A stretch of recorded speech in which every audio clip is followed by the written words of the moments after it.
नमस्कार, आप देख रहे हैं न्यूज हाट। मैं हूं आपके साथ रितेश शर्मा। सत्ता, साजिश और सियासत कार्यक्रम में आपका फिर से एक बार बहुत बहुत स्वागत है। रोहिणी आचार्य के घर यानी सिंगापुर पहुंच गए हैं लालू यादव और रोहिणी यादव बेहद ही इमोशनल हो गई हैं और उन्होंने एक वीडियो भी जारी किया है सोशल मीडिया अकाउंट पर, जिसमें दिखाई दे रहा है कि लालू यादव पहुंचे हैं सिंगापुर एयरपोर्ट पर, व्हील चेयर पर बैठे हैं और रोहिणी उन्हें प्रणाम भी कर रही है, गले भी मिल रही है। साथ ही साथ वीडियो में ये भी दिखाई दे रहा है कि लालू यादव ने अपनी लाडली बेटी के लिए लीची और जो आम से भरा पेटी भी सिंगापुर लेकर के पहुंचे हैं, उस पर हम चर्चा करेंगे। इसके साथ ही साथ हम बात करेंगे बिहार में जिस ठेकेदार की हम बात कर रहे हैं बीते दिनों से, रिशु श्री, जो आईएएस अफसरों को उंगलियों पर नचाता था, मनचाहा जो है विभाग का ठेका भी लेता था, टेंडर भी लेता था और आईएएस अफसरों को विदेश की यात्रा भी कराता था।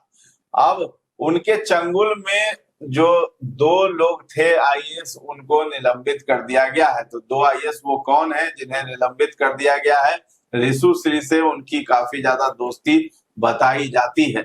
इसके साथ ही साथ हम बात करेंगे खेसारी लाल यादव की, क्योंकि उनको अखिलेश यादव ने नसीहत दे दी है कि नेता मत बनो, तुम अच्छे कलाकार ही हो। तो इन तमाम मुद्दों पर हम चर्चा करेंगे। हमारे साथ जुड़े हैं न्यूज हाट के managing editor Ajay Kumar Mishra sir और पत्रकार हैं सागर कुमार सर। शुरुआत करते हैं सबसे पहले रोहिणी की, क्योंकि सिंगापुर पहुंच गए हैं लालू यादव और पूरा भर भर के जो है पेटी आम और लीची का वहां लेकर के गए हैं, मिठाई वगैरह सब कुछ लेकर के गए हैं। तो जो चर्चा चल रही थी बीते दिनों की, रूठी हुई बेटी को मनाने के लिए गए हैं, अब इस बात में कितना दम है और इमोशनल भी काफी ज्यादा हो रही है रोहिणी। देखिए, ये तो तय है ना कि बाप बेटी का रिश्ता है जो ना टूटता है ना, ना उसमें दुराव पैदा होता है। कुछ मुद्दों पर कभी मन भेद हो जाता है, लेकिन उसको आप इतना नहीं कहिएगा कि एकदम अलग अलग हो गया, दो फार वाली स्थिति नहीं होती। ऐसा रिश्ता ही होता है।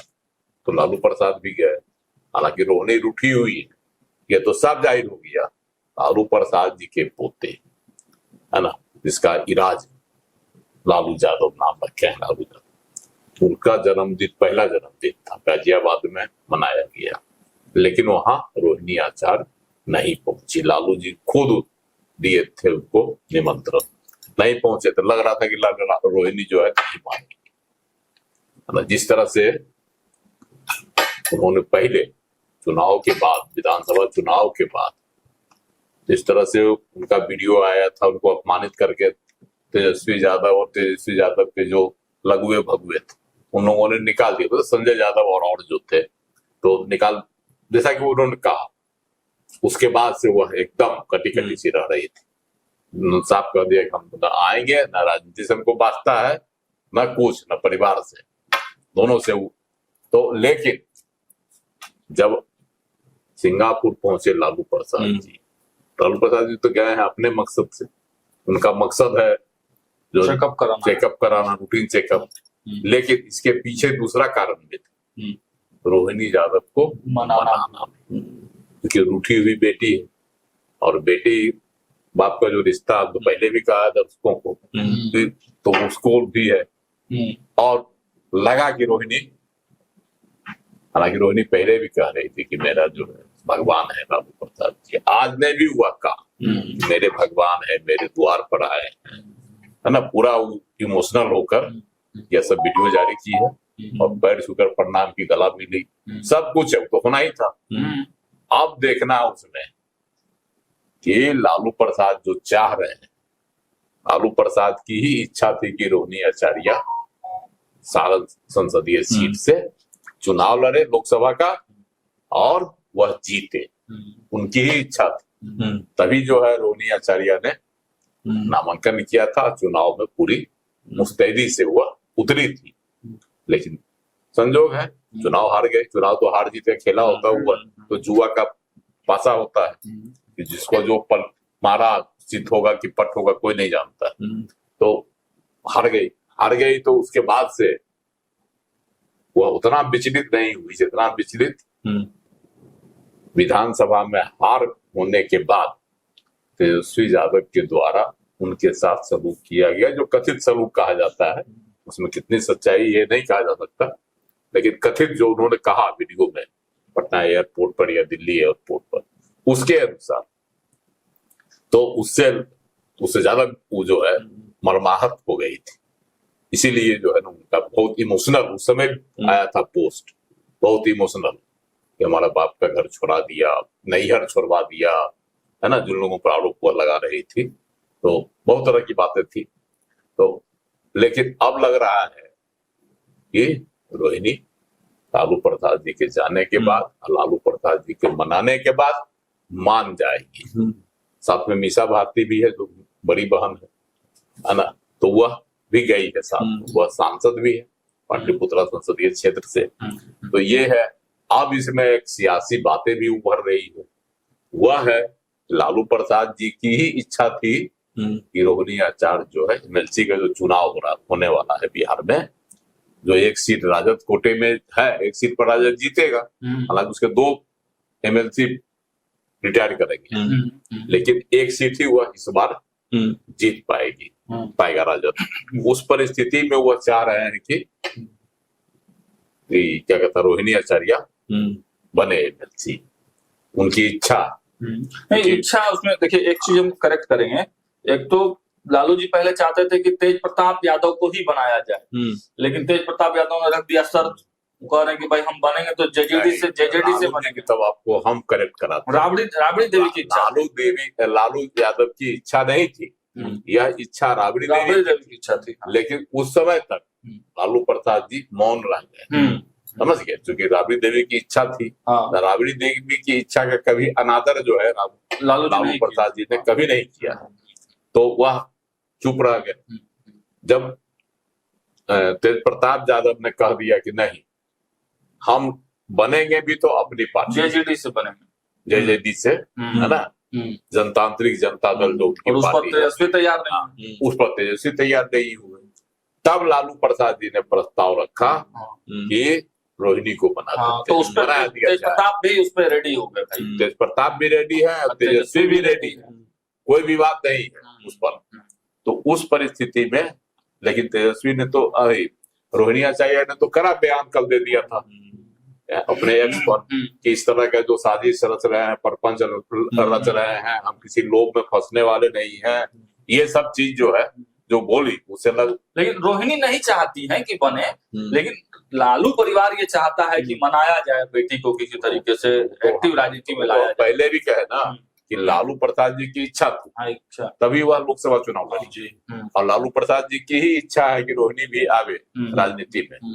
तो इसलिए जो है, अगर लालू प्रसाद जी कहीं मनाए और रोहिणी मान गई लालू प्रसाद जी की बातों पर, तब संभव है कि राजद की जो सीटें खाली हो रही है वह सीट रोहिणी को मिल जाए। और इसीलिए देखिए, साथ में मीसा भारती का भी जाना बहुत बड़ा संदेश है कि मीसा भारती का बात जो है रोहिणी भी मानती है और तेज प्रताप भी मानते हैं। और एक बात जो आपने कहा वीडियो की बात, कि आम की पेटी, आम, लीची, लड्डू, मिठाई, कपड़ा सब लेकर गया, सब लेकर। तो जब ही आप जाइएगा बेटी के यहाँ, तो आपको तो सब सामान लेके जाना होगा। तो सामान है, भारतीय संस्कृति है कि बेटी के घर गए तो बिना सौगात का आप कैसे जाइएगा। लेकिन सर, पहले रोहिणी ने पहले नहीं डालती थी इस तरह का वीडियो, लेकिन ये पहली बार डाली है। इसके क्या मायने? इसका मायने है ना, इस बार वह दिखाना चाहती है लोगों को, देखिए हमको अपने पिता से कोई असंतोष नहीं, कोई नाराजगी नहीं है ना, हम इनसे खुश हैं। तो यह भी एक संदेश उन्होंने दे दी। बिहार में जो है सम्राट चौधरी की सरकार की तरफ से जो है एक बड़ा एक्शन लिया गया है। टेंडर घोटाला मामले में जो है 2 आईएएस अफसरों को निलंबित कर दिया गया है। एक है योगेश कुमार सागर और दूसरी है अभिलाषा कुमारी शर्मा, उनको सस्पेंड कर दिया गया है। मामला वही है, रिशु श्री जो ठेकेदार है, वे कैसे ठेकेदार थे कि जो आईएएस को नचाते थे, तो जो उनके जो है क्या कहता है, नहीं होता है चाक कुम्हार का, जिस पर नाचता है मिट्टी का लोधा, तो जो मिट्टी का लोधा बनकर रिशु कुमार जो है ठेकेदार, उनके चाक पर नाचे, तो स्वाभाविक है अब तो उन पर कार्रवाई ये माना जाएगा ना कि सम्राट चौधरी की तरफ से बड़ा एक्शन ये लिया गया है। नहीं, ये तो है ही। बिहार अरे सरकार देखिए, टेंडर घोटाला के होता था, खास करके नगर निकाय, नगर परिषद, इन लोग को ठेका मिलता था, उसमें संबंधित ठेकेदारों को ऋषि कुमार है ना, वह दिलवाते थे ठेका, और बीच का पैसा वह खाते थे, है ना, और उसी कमाई से जो भी इनको लाभ पहुंचाते थे आईएएस अधिकारी, चाहे जो भी अधिकारी थे, प्रशासनिक अधिकारी, है ना, उनको ही घुमाते थे, विदेश ले जाते थे, सारा खर्चा उठाते थे, उनके शौक मौज का सारा की ख्याल रखते थे। तो जांच के दौरान ही 2 उपाय गिरफ्तार किए गए थे, है ना। एक था आपको आईएएस योगेश कुमार सागर, और दूसरे हैं आईएएस अभिलाषा कुमारी शर्मा। ये दोनों को पाए गए तो सब सस्पेंड कर दिया गया, है ना। इसलिए ये दोनों जो है अलग अलग विभागों में सचिव से लेकर नगर आयुक्त तक के पद पर रहा करते थे, ये मैनेज करते थे, इनका ठेका ही दोनों, है ना। इसीलिए इनको गिरफ्तारी की गई है। और इनके खबर इसमें और है कि रिशु श्री ने योगेश कुमार सागर और उनके 8 रिश्तेदारों को यूरोप की यात्रा कराई। 22 जून 2024 से 30 जून 2024 तक हुई इस यात्रा में योगेश और उनके परिवार के 8 लोग ऑस्ट्रिया के वियना, है ना, सल्जबर्ग और वॉल्फगैंग शहर घूमे थे। इसी तरह से है आलिशान होटल में ठहरे, हवाई यात्रा, विदेशी होटलों में रुकने का खर्च, कुल जो खर्चा। क्या ये माना जाए कि जो आईएएस ऑफिसर जो मतलब घोटाले में संलिप्त थे और ये ठेकेदार जिस तरीके से इस पर कार्रवाई हुई है, तो ये जो है पहले की सरकार में ये सब कुछ हो रहा था, यानी सम्राट चौधरी से पहले नीतीश कुमार के कार्यकाल में ये सब हो रहा था, तो सम्राट चौधरी अब एक्शन इसमें ले रहे हैं, सीएम बने हैं। तो देखिए, सम्राट चौधरी का जो है, सम्राट चौधरी ज्यादा एक्टिव दिखाई पड़ रहे हैं भ्रष्टाचार रोकने के मुद्दे पर। नीतीश कुमार के जो है वाला जो कार्यकाल था 20 से 25 वाला था, इसमें बहुत सारे भ्रष्टाचार की खबरें प्रकाश में आ रही है, बहुत गिरफ्तारियां भी हुई, बहुत पर कार्रवाई भी हुई, छपा हुआ पड़ा ना भाई, मशीन इतनी राशि बरामद की गई कि मशीन से गिनती होती थी या मशीनों थक जाता था नोट गिनने के लिए, रात तक गिना रहा। तो इसीलिए बताया कि बढ़ गया था खबर के अनुसार। और सम्राट चौधरी को तो जो भी उप मुख्यमंत्री थे, तो कहीं ना कहीं इनको भी पूरा दाव पेश पता होगा, तो इनके कार्यकाल में जो पकड़ा रहे हैं तो उनको सजा भी तुरंत हो जा रही है, तो निलंबित कर दिया गया दोनों को। अब जो बाकी जो आईएएस अधिकारी होंगे उनमें हड़कंप मच गया होगा, बहुत बड़ा एक्शन है। अफसर साहब पर नकेल कसी जा रही है सम्राट सरकार में, कह सकते हैं। एक बात तो मानना पड़ेगा, नीतीश कुमार की सरकार पर आरोप लगता था अफसरशाही हावी है, कहा ही जाता था कि नीतीश सरकार अफसरों की सरकार है, अफसरशाही हावी है। और सम्राट चौधरी जो इसीलिए उस अफसरशाही को जो संजाल है, नेटवर्क है, उसको तोड़ने का कम से कम संदेश तो दे ही दिए, टूटे चाहे अभी नहीं तोड़ पाए हैं पूरा, लेकिन संदेश तो कड़ा देना शुरू कर दिए ना। तो यही अपने आप जो संदेश जाहिर है। देखिए, आप बोल रहे हैं सीओ वाला, है ना, जैसे अभी चल रहा जिलाधिकारी वाला, विजय कुमार सिन्हा से पहले भी तो कई मंत्री बने उस विभाग के, राजस्व एवं भूमि सुधार के, लेकिन सीओ उस तरह से नहीं पकड़े जाते थे, नहीं सस्पेंड होते थे जिस तरह से विजय कुमार सिन्हा ने किया, क्या ना। उसके बाद अभी जो वर्तमान में है दिलीप जायसवाल, अभी उस विभाग को ही मंत्री हैं, उनके द्वारा भी एक्शन लिया जा रहा है। पिछले दिनों 14 को सीओ को सस्पेंड कर दिए, है ना।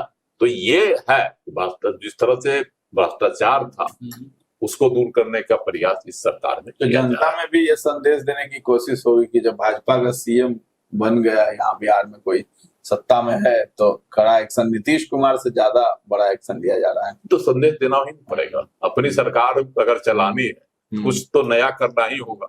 तो नौकरशाही पर, अफसरशाही पर लगाम लगाकर जो है, क्योंकि यही आरोप था, गांव से लेकर शहर तक आरोप था कि अफसरशाही इतनी हावी है कि प्रखंड कार्यालय से लेकर और मुख्यालय तक बिना चढ़ावा का कोई काम नहीं होता है।